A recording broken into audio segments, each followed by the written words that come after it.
that stuff that most people would want. So there is people that are living in abject poverty in the land of milk and honey. And this is what I find so untenable. It's unnerving. It's insufferable, okay? I hate it. I want to be free. And I've gotten to the bottom of what I need to make me free.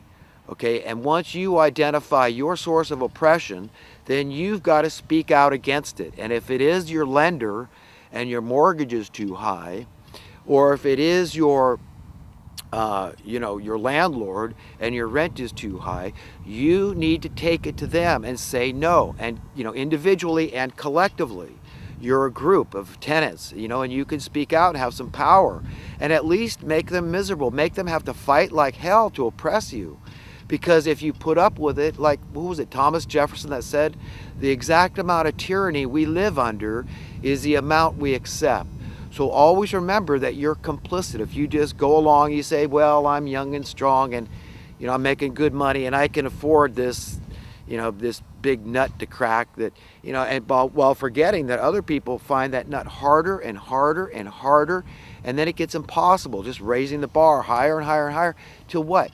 Till you're out of the game. You're out on the street, you're living in your car, you're dying. You're begging your relatives, or living on a friend's couch, whatever you can do to get by, because there's not enough work in your field, or you're not feeling appreciated there, you're not needed. I mean, how much fun is that, going to a job where you know that you can be replaced at the drop of a hat? And that's how a lot of people feel. They say, leave it for somebody else. I can get by with little, so I guess I will. Whatever the case is, it's just the whole society is broken down. We need to revisit the definition of a civilized society. Really understand that humanity is one race, the human race. And there's another thing. This is a very special weekend to me, because one of my favorite people, is honored on this weekend. This is Martin Luther King Jr. Day, and this was a man that was an egalitarian's egalitarian. He was the cream of the crop. I mean, there's nobody since Martin Luther King Jr. I can think of off the top of my head that's existed that can hold a candle to this guy. I mean, he could speak like no other. He could rally support from the masses. He crossed party lines. People liked him. He was a genuine national treasure, this man. And America will never forget the likes of Martin Luther King Jr. and the things that he stood for. Civil rights, okay? That's everybody's rights. That's just, equal rights. Like, he was murdered while in Memphis trying to help the garbage men, get a fair shake. I mean, how ridiculous is that? But these are the kind of things, believe it or not. It sounds so, nothing. Really, I mean, who would be threatened by labor and trying to help the garbage men get a fair shake, and this sort of activism? But the system is very threatened by it. You see, in order for them to get away with what they've gotten away with, increase this great wealth disparity, they've needed to keep a huge swath of people down and poor and oppressed, so that they could rob them and steal from them. And the way they do it is through debased currency. And Martin Luther King Jr. and JFK, they lived in the same era. I was a child. I remember these men. And, JFK was another egalitarian's egalitarian. And these two men really complemented each other, because, see, JFK, with his idea for sound currency, abolishing the Federal Reserve Bank and going to the silver-backed currency, would have created prosperity across the board. And that's through not taking from the haves to give to the have-nots, as redistribution of wealth, socialism, communism, whatever you want to call it. No, that sort of thinking is bound to cause animosity, because people see that as stealing, taking from them, and I don't want to do that. I don't want to create animosity, and just having sound currency is a way to circumvent that animosity and just say, okay, that's fine. It's okay that you're rich. I'm all for it. I'm all for prosperity. I believe God is all for prosperity. I mean, if you were God, how would you? Are you a parent? Ask yourself, as a parent, wouldn't you like to give your kids $10 million? Wouldn't you love for your kids to be prosperous and safe and secure, knowing for the rest of their lives, and their kids and their kids' kids? Come on, come on. So do you think God wants any less for us? So I'm all on board with prosperity. JFK was all on board for prosperity. Martin Luther King Jr. was all on board for prosperity. So in that respect, I think to answer my first question, consumerism is okay. It's good. You know, if there's no shortage, it's just stuff. Who cares? People like going to their job. They like going to the wristwatch factory. So it's okay that you buy any watch you want whenever you want, or you know, it's okay that you want to buy a new car. That's fine. All these things. What's bugging you is feeling like it's frivolous and that you are exclusive and that, you know, you're a spoiled person and that, you know, that so you feel guilty.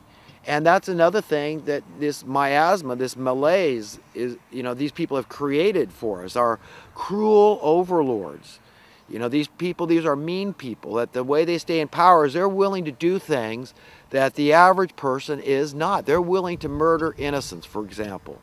That's the kind of thing they're willing to do to keep their position of power in this world. And, you know, decent people aren't willing to do that, and that's why we end up getting subjugated. So, you know, the middle class is under siege, and, you know, of course you're feeling bad. You're feeling like the system's after you. Well, yes, they've gnawed all the meat, all off the bones of the poor, okay? There's nothing left. So what's logical? What's next in order to go to? It's you. You're the next easy prey. You're the next weak link in the chain of humanity. So of course they're going to come after you. And don't blame the poor. Don't blame the poor working class. You know, people talk about minimum wage and how, you know, wow, giving them a raise is going to cause inflation. And think, oh my God, they want to make this a question of what came first, the chicken or the egg. You know, guys like Peter Schiff come up with this crap. It's so ridiculous. Come on, folks. A cost of living adjustment is just that. If you manipulate markets, let's blame the causers, the market manipulators, those that are fixing the prices. Doesn't matter who it is. If it's government or if it's private, it's all the same. So if your cost of living goes up, blame the cause. Say, is it a supply and demand issue? Did we run out of this commodity? Are we short on that commodity? What's the dealio here? So you get to the bottom of it and you point the finger squarely where it belongs. This is not a question of what came first, the chicken. We know what came first. Your cost of living went up. Your currency was debased. Let's make it mathematical. So your currency was debased by X because somebody manipulated the market. So if your income doesn't go up by X, then you're left out in the cold. It's just like getting a pay reduction. What difference is there? Tell me, what significant difference is there between your cost of living going up and you not getting a commensurate pay adjustment, a corresponding pay adjustment, than if your pay, you know, went down and the cost of living stayed steady? Do you understand what I'm saying here, folks? This is child's play in terms of understanding. But it seems like there's a whole lot of people who seem very intelligent, who I respect very much, but they don't seem to grasp that fact. So yes, I'm opposed to people's wages going down steadily, absolutely. I am for maintaining a minimum standard of living across the board. I am an egalitarian, and I'm not ashamed of any of it. And I believe I'm just turning to God saying, how would you have me think? How would you have me think about this, you know, particular subject or that particular subject? What opinion would you have me mold and foster about this thing or that thing? You know, and if we all did that, we would come to the right conclusion that the only way to do this thing, the only way to be free ourselves as individuals, is to try to help others to be free. And why I'm always talking for the abject poor, it's like I see financial struggles like a wound, okay? It doesn't feel good. It makes people feel bad. They feel in fear. They feel insecure. I see it as a perverted form of reverence that the minions of the system, okay, the minions of the establishment inflict on the public, okay, onto people that are not deserving of this, you know, this fear, okay? And I see it like a wound, and I see that it's a wound, and the people that are actually hemorrhaging out with their wound are dying out in the cold. These are the poorest of poor they're falling through the cracks. These are not criminals. See, if they were criminals, they would be safely in prisons where, you know, they get, like they say, 3 hots and a cot. These are very innocent people. The homeless, these are the abject poor, okay, that have to go to soup kitchens and live in bushes and cars and wait on long waiting lists. I mean, I've heard stories of people waiting, you know, they're on 10-year waiting lists for assistance from the housing authority, even longer. Sometimes they just shut the list down because there's just no more funding for the programs. You see, so the snake has eaten its tail, and it's really is gagging on it, you know, at a time like that, where it becomes so obvious to everybody that all these people are falling through social welfare cracks, but we keep feeding the snake.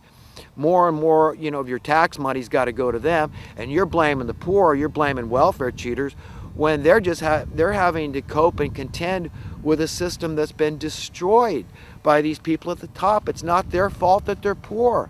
Unless they're unwilling to work, you can't blame the poor, okay? How about if they can't get a fair pay? Their pay keeps going down. Like I pointed out, how does their pay go down?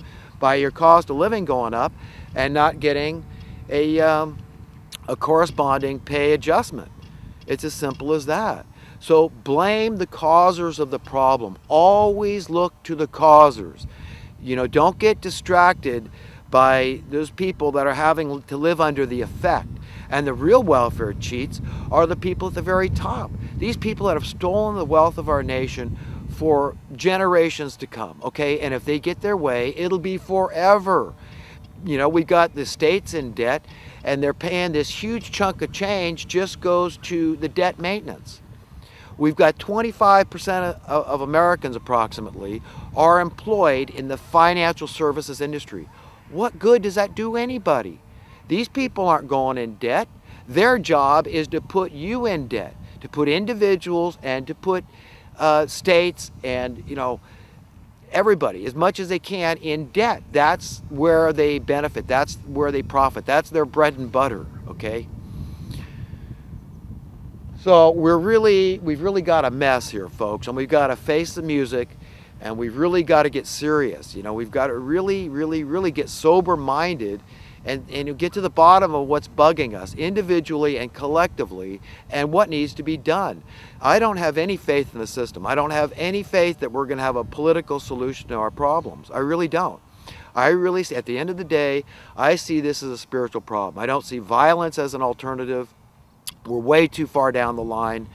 I see this is going to take divine intervention. I believe it's happening in slow motion. So a lot of times I get frustrated because I'm not seeing it as clearly as I should. If I back up, relax, take a deep breath, and pray, then I can tune into really what's happening here, because the knowledge is going to reach such a point, it'll reach a critical mass where there's so much empowerment in the general public that we just, you know, we walk with authority and confidence, knowing right from wrong, understanding basic economic principles like the laws of supply and demand. Don't let anybody fool you. It is not a labor issue. Oh, well, we got all this labor supply, so we're just going to have to lower the cost. You know, people are going to have to work for pennies, I guess. You know, minimum wage.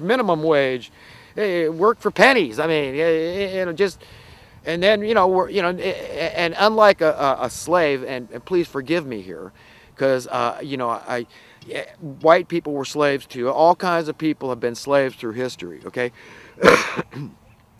But unlike a slave who a slave master had to provide for, you need to take care of your slave like you would take care of a possession, a piece of farm equipment. You've got to feed them adequate food, provide them with clean, potable drinking water, and housing. Unlike that, today, you say, well, you know, work for pennies, sleep out in the bushes, we expect you to come to work clean, you know, and this is the reality. This is what we call progress. This is, it's abominable. You know, this is horrific. I mean, if you're God looking down, you say, look, I expect you guys to progress here. Knowledge is power. Don't you know that? Go out and walk with power, man. Tell these politicians to score. Say, no, who the hell do you think you are, Mr. President, Mr. King, Mrs. Queen? We don't care. You're just an elitist. You're a hypocrite living by a double standard. We're your boss. The only legitimate government is us, we the people. And I and you are just as much of that government as anybody else. We're equals. And anything past that is ungodly. So all these elitists who think that, well, what I know is so special and I'm so great and I went and got this great education, or I was born into an aristocracy, or whatever the case may be, hey, it's not going to fly in the face of truth, okay? And that's what's coming to the earth. This is how God has worked, the Holy Spirit of truth. It's always been here since Jesus left us. He said, when he left, he said, I'm not leaving you alone. I'm leaving you with the counselor, the comforter, the Holy Spirit of truth.